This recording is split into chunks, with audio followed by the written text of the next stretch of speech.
আমরা বাড়ি বেচে খেলা চালাই আর অন্যরা ফিক্সিং করে। দেশের ক্রিকেটকে ধ্বংসের হাত থেকে বাঁচাতে এর সাথে জড়িতদের খুঁজে বের করে বড় শাস্তি দেওয়া উচিত, এমনটাই মনে করেন ফরচুন বরিশালের কর্ণধার মিজানুর রহমান। তিনি আরও জানান, ফ্র্যাঞ্চাইজিগুলোর পেমেন্ট সমস্যার কারণে বাংলাদেশের প্রতি আস্থা হারাচ্ছে বিদেশি ক্রিকেটাররা। বাংলাদেশে খেলতে আসার জন্য চাচ্ছেন অগ্রিম টাকা। ঘটনাবহুল একটা বিপিএল, তবে এবারের আসরে খেলার চেয়ে ধুলা ছড়িয়েছে বেশি। পেমেন্ট ইস্যুর সমস্যা চরমে, তার মধ্যে আবার ফিক্সিংয়ের কালো থাবা। ফিক্সিং নিয়ে একাধিক রিপোর্ট হয়েছে গণমাধ্যমে।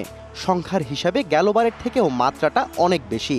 শেষ পর্যন্ত তদন্ত কমিটিও গঠন করেছে বিসিবি। তবে ফলাফলটা শূন্য হবে না তো? এর আগেও তো একাধিকবার এসব নিয়ে আলোচনা হয়েছে, তবে হয়নি কোনো সুরাহা।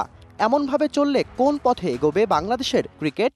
আপনাকে এটার অ্যাকশন নিতেই হবে। সে যত বড় মানের প্লেয়ারই হোক, যত বড় মানের ফ্রাঞ্চাইজি হোক না কেন, আপনাকে এটার অ্যাকশন না নিলে আমাদের মতো মানুষ থাকবে না। সোজা কথা, একেবারে সিম্পল ইস্যু। আমরা টিকবো না, কারণ আমরা আমাদের বাড়ি বিক্রি করে আমাদের খেলা চালাতে হয়, আর অন্যরা ফিক্সিং করে খেলা চালায়। This is not the way.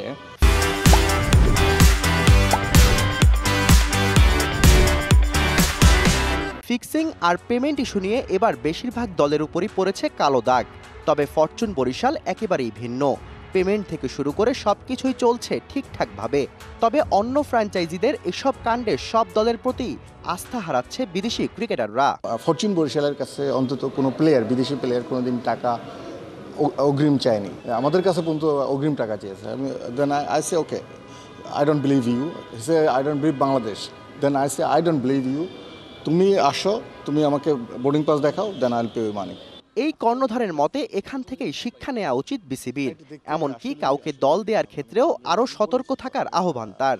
আমাদের দেওয়ার সময় দেখা উচিত ছিল যে ইজ ক্যাপেবল অর নট।